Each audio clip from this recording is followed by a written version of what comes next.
Por lei municipal, este mês é comemorado aqui em Botucatu o Junho Verde, período que é destinado, que traz a proposta de incentivar a educação ambiental e discutir as políticas ambientais da nossa cidade. Então, já entrando no clima, que tal a gente conhecer um espaço que tem tudo a ver com isso, que é a Escola do Meio Ambiente, a EMA. E hoje quem conversa com a gente é a diretora da escola, a Eliana Gabriel. Obrigada, Eliana, por receber a gente. Parece que a gente está no meio do mato, mas não, isso aqui é a escola também, né? Sim, aqui que é a escola. Bom dia para vocês, né? Aqui é a Escola do Meio Ambiente. Às vezes as crianças se confundem com o prédio, que é tão pequenininho quando eles chegam, né? A sede, mas é escola mesmo, né? Eu sempre falo, a escola é aqui fora. É a floresta, é o cerrado, é a represa, isso é a escola. E antes da gente falar da escola mesmo, eu gostaria de saber se é comum a gente encontrar uma escola nesses moldes, né, em outros municípios, ou Botucatu é realmente privilegiado nesse aspecto? Não, não é comum.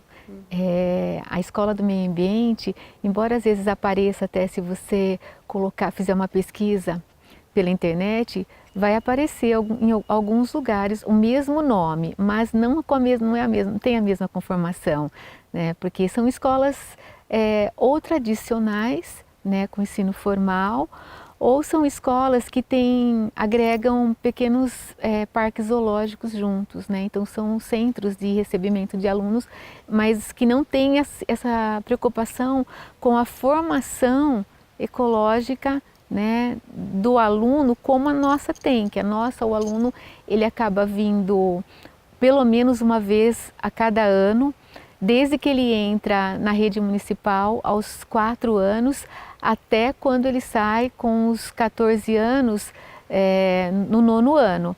Agora, na rede de ensino de um modo geral, aí a gente recebe até os alunos do ensino médio, né, da rede particular, da rede estadual, enfim. E a escola, ela tem uma preocupação muito grande em formar, né, informar. E é engraçado que às vezes algumas pessoas ficam assim, e até em dúvida, mas será que a criança lembra? Né? Ela veio ano passado, pois eu vou te falar, Carolina, que as crianças de 4 anos, quando eles vêm fazer a trilha encantada, eles vão embora, ao retornarem com 5 anos para fazer a indígena, eles querem ver a fada, porque eles lembram da fada que os recebe na trilha encantada, das histórias contadas pela fada, e a gente tem que, num pequeno momento, às vezes, chamar a fada que está lá atendendo os 4 anos, para que os de 5 anos vejam que a fada ainda está aqui. Eu acho que fica muito na criança, porque a Adélia Prado, né, que é uma escritora da qual eu tenho muita reverência, né, ela fala que aquilo que a memória, aquilo que a gente guarda com amor, ele não sai da memória. Né? Então, é o aprendizado pelo cuidado e pelo carinho. É uma escola bastante diferenciada e não só a escola, esse local que ela está localizada também é privilegiado. Você pode contar pra gente por quê? Porque aqui nesse local a gente está, assim, numa pequena área, né? Quando a escola surgiu, a gente estava numa área pequena, de 12 hectares. Né? Hoje em dia, com a cessão de uso do hospital psiquiátrico à Escola do Meio Ambiente, a gente está numa área de aproximadamente 30 alqueires. Né? Então a gente tem bastante área agora para cuidar.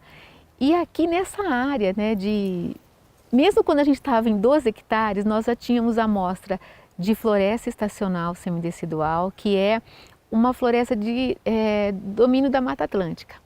A gente tem uma área de floresta de brejo, que a gente chama de floresta paludosa, que também é um domínio de Mata Atlântica. A gente tem o cerrado, a gente tem as nascentes do Lava-Pés, a gente tem o Lava-Pés correndo aqui dentro, a gente tem a represa do Lava-Pés. Então, é muito rico. É até muito engraçado a gente pensar, porque às vezes as crianças elas estão ali na estrada, né, que está descendo para chegar na escola. De um lado a gente tem um campo cerrado, do outro lado a gente tem a floresta. No livro, né, quando a gente está lendo, parece que é tão distante. Como que diferencia um bioma do outro, que está de um lado, que está do outro? Como é que a gente chega a saber que a gente está num domínio de Mata Atlântica ou a gente está num domínio de cerrado? E aqui na EMA, né, uma estrada separa os domínios. Né? Então a criança, ao descer para a escola, quando ela olha para a esquerda, ela vê um campo cerrado, quando ela olha para a direita, ela vê uma floresta. Isso tudo numa pequena área. Então, assim, é um lugar extremamente privilegiado. Parece que, assim, ele existe para a educação, né? E ele é preservado pela educação. E você citou essas visitas dos alunos e essa vivência dos alunos aqui na escola é um dos grandes objetivos, né? E a EMA, a Escola do Meio Ambiente, desenvolveu uma metodologia que tem como inspiração a simplicidade da natureza. Então, para desenvolver tudo isso com os alunos e tal, é bonito, mas vamos lá, como que isso é colocado na prática para quem está assistindo? Então, a gente se baseia muito na pedagogia do cuidado, né? Do Leonardo Boff. O professor Celso Antunes também, ele escreveu um livro falando sobre a pedagogia do cuidado. Então, são dois olhares, o do Celso Antunes e o do Leonardo Boff. E essa pedagogia do cuidado, quando a gente emprega ela numa área de natureza, não tem como você sofisticar um lugar para cuidá-lo dele, porque ele já é, por ele só, a essência e o máximo daquilo que a terra pode nos dar. Então, assim, aqui tudo tem esse cuidado, todos os funcionários têm esse cuidado ao preparar uma oquinha como essa que a gente está, onde as crianças param para ouvir as orientações dos monitores e dos estagiários, você percebe que os bancos são todos de madeira, né, que a gente não foge do padrão daquilo e nem assim deixa a natureza em segundo cenário. Pelo contrário, a natureza aqui é o primeiro cenário. Então, a simplicidade, né, é isso, né, a simplicidade de você dar, né, o direito de a natureza mostrar aquilo que ela tem de maior, né, que é a essência, e a essência é a simplicidade. E um slogan da escola, inclusive, é local de reverência à vida. Então, essa metodologia, ela não trabalharia só essa consciência ambiental, então outros pontos como respeito, ética, noção de do espaço da criança no mundo, tem tudo isso também? Então, assim, aqui, o que a gente procura? A gente procura fazer com que o vínculo, né, da criança com a vida seja um vínculo amoroso. Né? Então, quando ele chega na natureza, a nossa preocupação é fazê-lo sentir-se natureza, que é uma coisa que a gente, o homem, né, ele foi, desde o homem primitivo, ele foi até o homem moderno, né, houve como se fosse uma grande ruptura. O homem primitivo, ele vivia em paz com a natureza. Ele vivia na natureza, em paz com a natureza, e o Rousseau fala, sem comparações. Né? Quando que surgiu a desigualdade, né, entre o homem nativo, o homem primitivo e o homem moderno? Quando o homem passou a se comparar. Quando ele passou a se comparar com o outro homem, né, ele começou a ver, a despertar o lado da natureza de produção e onde ele poderia ser o dominador de tudo isso. Né? E esse domínio, né, fez com que o homem se distanciasse e não pensasse mais que ele era apenas uma teia disso tudo. Né? Edgar Morin fala que nós somos o quê? Apenas um fio dessa grande teia. Né? E quando a gente se separou disso, a gente perdeu esse contato. Então agora, quando a gente traz as crianças para cá, muitas vezes é a primeira vez que uma criança, às vezes ela entra num lugar como esse nosso, que a gente está agora aqui. É a primeira vez. E o despertar é muito interessante, porque às vezes os alunos do ensino médio, eu conversei com uma mãe outro dia de um menino do ensino médio, porque quando eles vêm aqui, eles plantam uma roseira e eles colocam do lado da roseira uma garrafa, uma cápsula, com sonhos. E esses sonhos, eles podem, depois de 5 anos, serem resgatados pela turma. E eu achei, não, eles não vão lembrar dos sonhos. Mas a mãe veio aqui perguntar o dia que o filho poderia vir com a turma para desenterrar uma pequena cápsula que ele colocou a 5 anos. Então, é isso que eu quero falar para você. Aquilo que a memória guarda, né, com amor, fica eterno. E eu ia perguntar agora das visitas dos alunos, mas já que você citou esse distanciamento da natureza, eu também já vou adiantar e perguntar, né, que como você vê o envolvimento dos alunos nessa experiência, que você já até falou um pouquinho, lembrando que não é surpresa, que nem você falou, afirmar que algumas crianças têm um contato hoje com a natureza bastante limitado e mesmo com Botucatu sendo privilegiada, algumas crianças e adolescentes têm esse contato bastante limitado, então para elas é importante também ter esse resgate e tudo mais. Para as crianças do entorno, você diz, do município? Não, aqui de Botucatu, querendo no sentido de que hoje em dia tem muita criança que não tem esse contato com a natureza mesmo. Às vezes são crianças bastante tecnológicas e aí existe esse resgate do contato, né? Então, como que você vê isso? Então, porque quando eles retornam, eles vêm para cá, não tem como separar a tecnologia hoje da criança, né?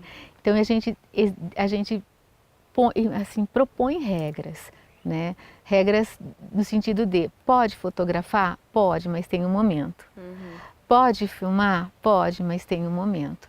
E isso não é só com as crianças, Carolina, porque quando a gente faz a formação com os adultos, que é composta de 4 caminhos, no primeiro caminho as pessoas elas não conseguem soltar o celular.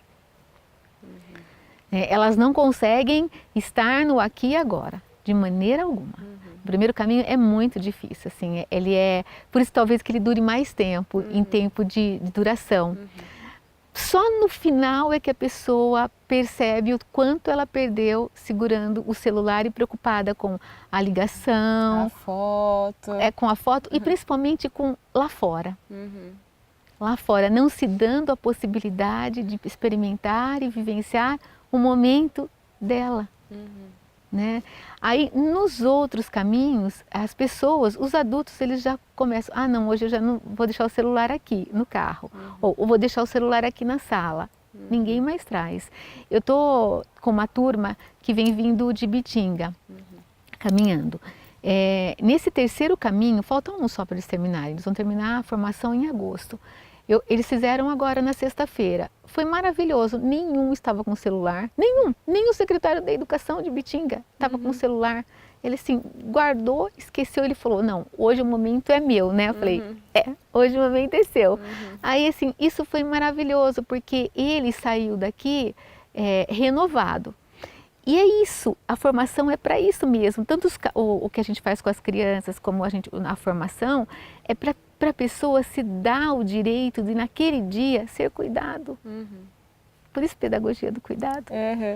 E agora o dia a dia aqui da Escola do Meio Ambiente é preenchido bastante com as visitas dos alunos, então o que elas fazem aqui? A gente falou toda dessa parte, o que é importante e tudo mais, mas o que elas fazem? O que elas visitam? O que elas conhecem? Bom, as trilhas elas são temáticas, né? Então, aos 4 anos e aos 5 é o ciclo do ensino infantil, então é o ciclo do encantamento. Aí a nossa preocupação é trazer para as crianças personagens, né, que fazem parte do mundo imaginário das crianças aos 4 anos, como a fada, o espantalho, né, da Alice no País das Maravilhas, né? Enfim, aí trazer esses personagens, e o espantalho, no nosso caso, ele tem uma função bastante assim, responsável. Porque o espantalho é diferente de todos. Ele é um personagem diferente, é aquele personagem que, nossa, por que ele está aqui, né? Exatamente porque ele nos representa a inclusão, o diferente, aquele que não faz parte do padrão, né? E a vida hoje pede isso, ela pede todos juntos e não guetos. Então o espantalho, ele é diferente, mas ele é acolhido pela criançada. Ele é acolhido, ele participa das atividades, ele encanta, ele mostra a fada, ele interage com a fada. E aí em tudo, em todas as trilhas, Carolina, tem uma simbologia. É claro que à primeira vista, às vezes, a pessoa que vem pode pensar, nossa, o que será que qual a simbologia que tinha atrás, só depois que você começa. Até os meus funcionários demoraram um tempo para descobrir que o espantalho, ele representava a inclusão, né?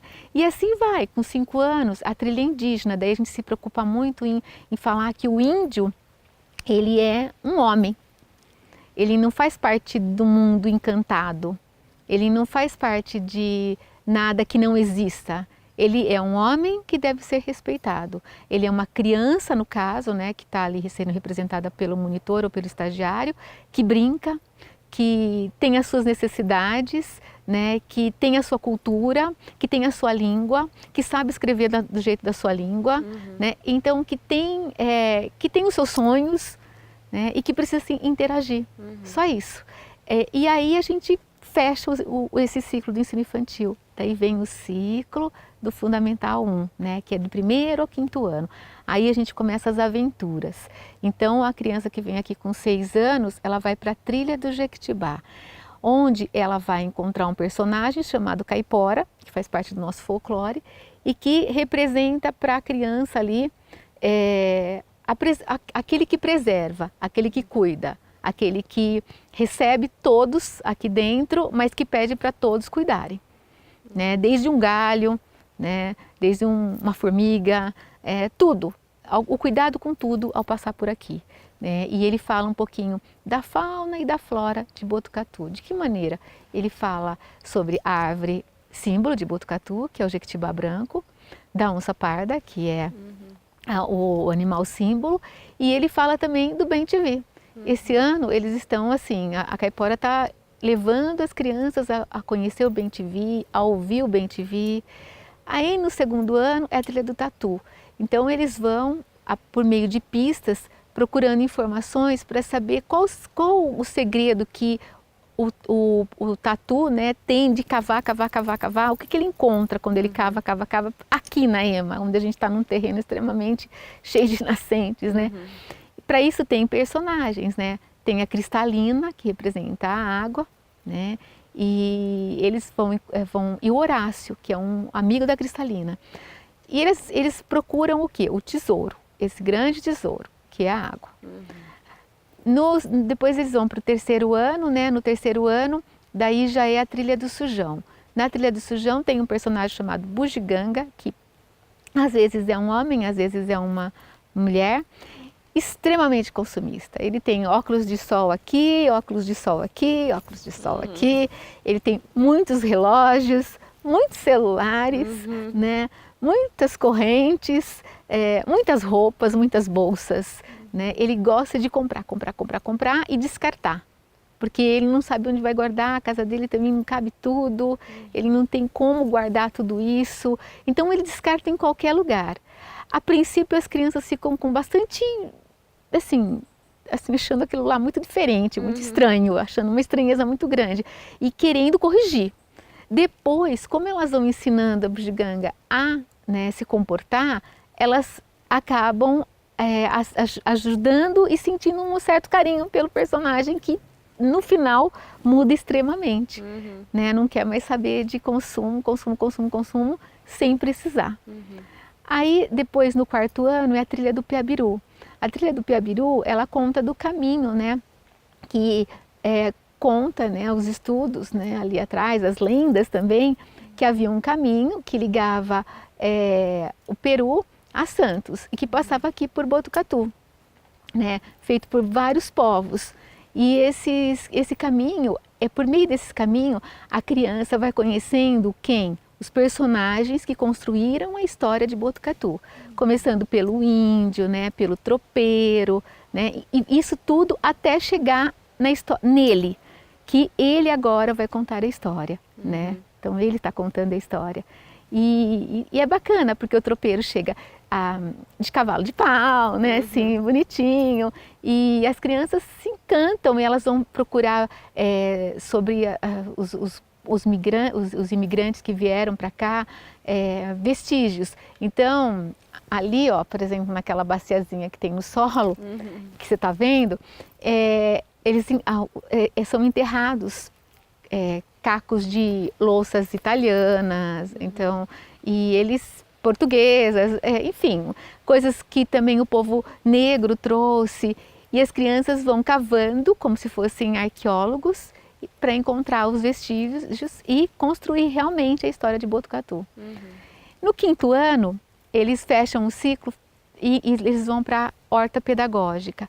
Lá eles fazem composto, plantam, colhem, comem, se divertem com tudo isso. Tem até o X Floresta, Tem até o X Floresta. Né? Aí depois vem o ciclo do 6º ao 9º, que é o Funde 2, que daí a gente tem mais voltado para a pesquisa e para a entrada para a busca da espiritualidade, que é o autoconhecimento. Então eles têm a trilha da água, onde eles coletam água em tudo quanto é lugar, até numa poça para levar no microscópio para ver, né, o que tem de vida. Eles buscam vida na água, desde a represa, o córrego, o do lava-pés, tudo. E na trilha da biodiversidade eles vão caminhar pela floresta, pelo cerrado, para buscar, né, as diferenças e a riqueza da biodiversidade que a gente tem aqui, né, representando o Brasil. Aí do 8º, 9º, que a espiritualidade e o autoconhecimento eles se iniciam na trilha da cooperação no 8º ano, onde eles entendem a palavra cooperação. Né? Cooperação no sentido de eu cooperar com você, de eu cooperar comigo mesma, de eu cooperar com o todo. Né? E reconhecimento no 9º ano, que daí eles se reconhecem em natureza.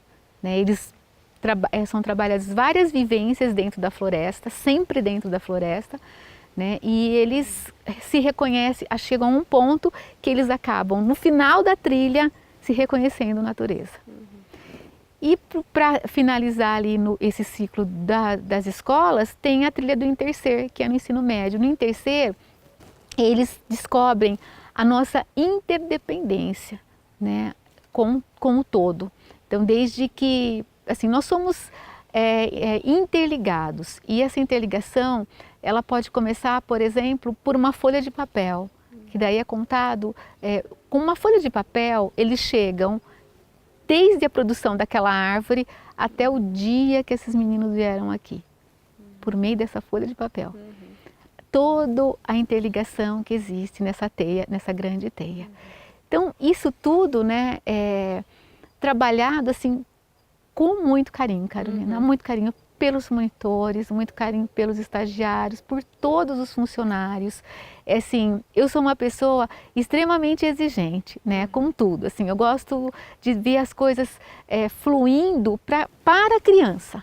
Né? Nós estamos aqui pela criança, para a criança e para a natureza. Né? Nós somos gestores desse lugar para cuidar disso tudo. Nós estamos aqui cuidando, por isso a pedagogia do cuidado. E eu gosto muito disso nos meus funcionários, nos funcionários da escola, porque as pessoas perguntam, mas como que eles... passa pra gente a receita do cuidado. Não tem receita de cuidado. O cuidado está dentro da gente, né? O cuidado, ele faz parte da nossa formação. Né? E por isso que a gente tem que ensinar as crianças a cuidarem. Né? Nós somos, os seres humanos, dentro da essência dele, tem a possibilidade desse cuidado com o todo. E é tudo muito bem pensado, muito detalhado. Então, em relação a isso, eu já faço duas perguntas de uma vez. Primeiro, como vocês construíram esse caminho, né, para essas crianças e tal? E segundo, como vocês veem o resultado a curto e a longo prazo para essa geração que passa por aqui? Traz reflexos para a nossa cidade? Como você vê isso? Bom, eu vejo o seguinte, que a escola, ela nasceu de um projeto sonhado há muito tempo, né? Então, assim, não é uma coisa que surgiu do nada. Eu trabalhei muito tempo na prefeitura de Jaú como educadora ambiental. E quando eu fui fazer o mestrado e depois o doutorado nessa área de ecologia de floresta, voltada para a questão da educação, eu sempre pensei nisso tudo para os meus filhos. Então, assim, quando eu enxergo a minha filha, ela surgiu quando a escola nasceu aqui, né? Então, assim, ela tem 14 anos, a escola tem 13 anos, então foi muito próximo a minha filha caçula. E ela, assim, quando eu vejo a possibilidade de a Ana ter vindo aqui desde os 4 anos até agora. Ela fez todo o ciclo, né? Então eu vejo, assim, para todas as crianças eu faço e eu peço para os funcionários fazerem como se estivessem fazendo para os próprios filhos. E quando a gente faz para a família da gente, né, a gente faz uma comida com carinho, não faz? A gente faz um evento com carinho. Então, e nós somos uma grande família, a família dos seres humanos.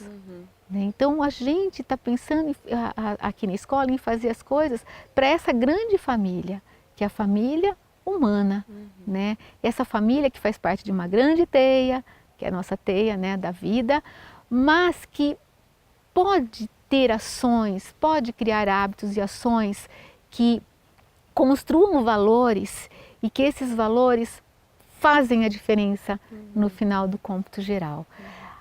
A curto prazo, num trabalho de educação, a educação não tem pressa. Já dizia Rubem Alves, a gente não pode pensar em pressa quando a gente pensa em educação. Mas a curto prazo, a gente tem, em 13 anos a gente tem muitos reflexos. A gente tem reflexos tanto dentro da cidade, de nossos pequenos que vieram aqui e hoje são estagiários. Estão fazendo biologia, estão aqui fazendo estágio, estão ajudando a fazer as trilhas, já fazem parte de toda essa dinâmica.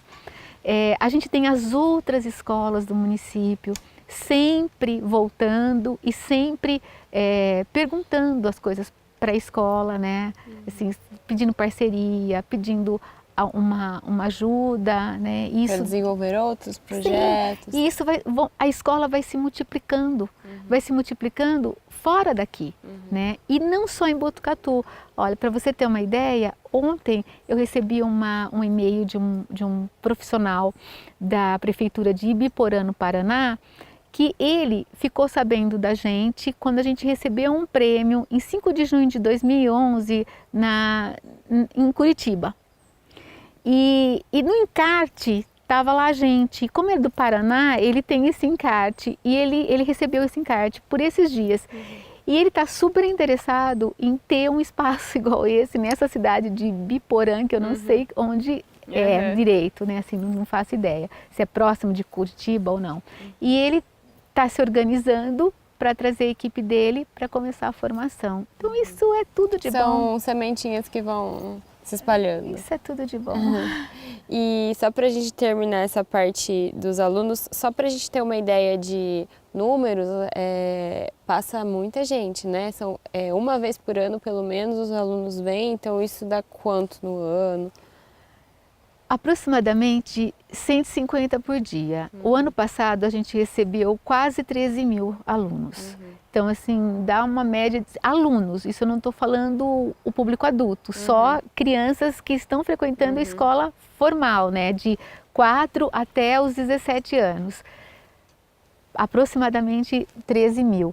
Aí a gente tem as vivências, que a gente atende o público, por exemplo, a escola especial, de alunos especiais, o NAP, o pessoal da clínica aqui, que nós somos nossos vizinhos, o pessoal do Cantídio, então o pessoal do asilo.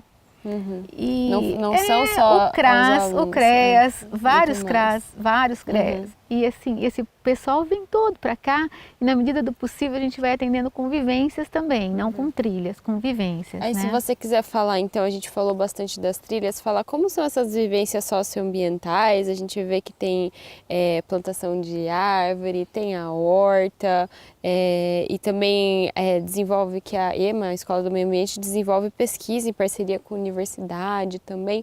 Então, fala só um pouquinho pra gente, além dessas trilhas e do atendimento dos alunos, o que mais que a gente encontra aqui? Bom, esses grupos que eu citei para você, eles vêm, eles fazem as vivências duram exatamente o mesmo período das trilhas, às vezes um pouquinho menos, e nessas vivências a gente pega sempre a cada ano uma temática. Esse ano a gente está procurando trabalhar os biomas aqui da escola, né? E aí eles, por exemplo, quando veio a Rose, que é uma aluna deficiente visual de lá do NAP, ela percorreu, primeiro foi feito todo um trabalho de tudo que a gente tinha nesses biomas separadamente lá na sala, na sede. Depois ela foi convidada a percorrer esses ambientes com a ajuda dos monitores e tal. E ela foi convidada a descobrir aquilo que ela tinha sentido lá dentro, aqui fora. E assim é feito com todos os grupos, né? Assim, a gente procura sempre levar a tranquilidade da natureza para as pessoas. Né? Na vida que a gente leva, Carolina, o agito, os estímulos todos, celular, né? Tudo isso que nos chama a todo momento, parece que todo mundo está fazendo assim para a gente, milhares de pessoas, né? E a gente tendo que dar atenção para tanta gente, a gente esquece da gente. Então a gente esquece que a gente, sendo humano, a gente também é natureza. E aí a gente vai adoecendo. Então, por isso que quando a gente traz as pessoas para cá, a gente traz para esse cuidado do despertar de que você precisa se conhecer. Você precisa se conhecer para você se entender, para você saber o que você está fazendo aqui. Né? E as pesquisas a gente tem parceria já há algum tempo com a Unesp, a gente tem a parceria com o pessoal da Faculdade de Avaré, a FREA, com a USC, com a FATEC. E os alunos, eles vêm, com uma conversa inicial aqui comigo, junto com o orientador, aí é elaborado um projeto que vai atender às necessidades da escola. E esse projeto, às vezes, é o levantamento florístico da área de floresta, para a gente saber o nome das espécies, né, que tem aqui. Aí, quando o aluno termina de fazer ou o mestrado, ou um TCC, ou o doutorado, há uma devoluta, porque ele devolve a pesquisa para a gente, aí geralmente eu chamo a pessoa, aí a gente tenta decodificar tudo aquilo para entregar, não um TCC ou uma dissertação de mestrado, doutorado para um professor ou para uma criança aí ler, não é isso. A gente pega as informações, né, das árvores principais aqui, transforma num guia, né, em parceria com o autor da pesquisa, e isso tudo decodificado é entregue para a criança. Então, sempre a criança é o foco principal de tudo isso. E para a gente ir encerrando já o programa, quem tiver interesse de fazer pesquisa ou de conhecer, vir fazer vivências, as escolas municipais acho que já sabem o caminho, mas talvez para outras pessoas que estejam assistindo, como fazer para vir conhecer e fazer tudo isso que a gente conversou até agora aqui na Escola do Meio Ambiente? Olha, a gente tem dentro do site oficial da Prefeitura, tem um bannerzinho lá dentro que você clicando, você vai entrar no site da Escola do Meio Ambiente. Também se você entrar numa busca Escola do Meio Ambiente Botucatu, você vai encontrar tanto o nosso site como toda a mídia, Facebook e tal. A pessoa pode ou conversar com a gente por meio da mídia ali, né, da internet, ou por meio do telefone, que é o 3811-3183, e fazer o agendamento. O agendamento ele é feito de segunda a sexta, no horário das 8 até às 18 horas, né, o dia todo, né, das 8 às 18. E lembrando que a agenda é concorrida. Sim, muito concorrida. Ela está assim, eu estou muito preocupada, né, com o atendimento de todas as crianças, e nós estamos com uma agenda já para dezembro já.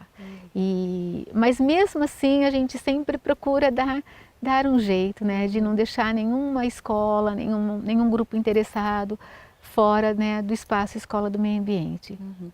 E agora, para a gente encerrar mesmo, primeiro agradecer, a gente não chegou a falar muito da quantidade de funcionários, a nossa conversa foi mais, não tanto prática, mas mostrando tudo o que tem por trás dessa escola. Às vezes a gente pensa que é só conscientização ambiental, mas é muito mais, né? Então, nessa pegada, pensando também que a gente está no Junho Verde, gostaria de deixar uma mensagem para quem está assistindo, falando disso, da natureza, da escola e dessa conscientização.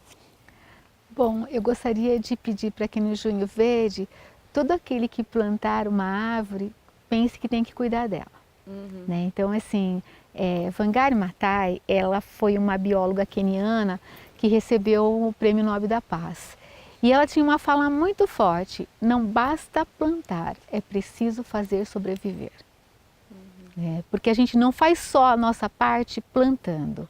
A gente faz a nossa parte quando a gente planta e oferece condições para aquela muda, para aquela semente, né, seguir sozinha. Né? Mas até ela seguir sozinha, a gente tem bastante trabalho no sentido do cuidado com aquela semente, com aquela muda, até que por ela só, ela busque a água do solo, né? Ela consiga nutrientes ali do solo. Então é isso que eu gostaria de fortalecer. Eu gostaria de que junho fosse realmente verde, mas que esse verde permanecesse em agosto, setembro, outubro, novembro, dezembro, enfim, em todos os meses do ano, em todas as estações do ano. Tá certo, fica a mensagem final da diretora da Escola do Meio Ambiente, Eliana Gabriel. Você conheceu na Transparência de hoje não só a Escola do Meio Ambiente, mas bateu um papo também falando dessa consciência, desse cuidado, dessa importância da gente olhar para a natureza e até para a gente mesmo, né? Esse foi o Transparência de hoje. A gente fica por aqui e até a próxima!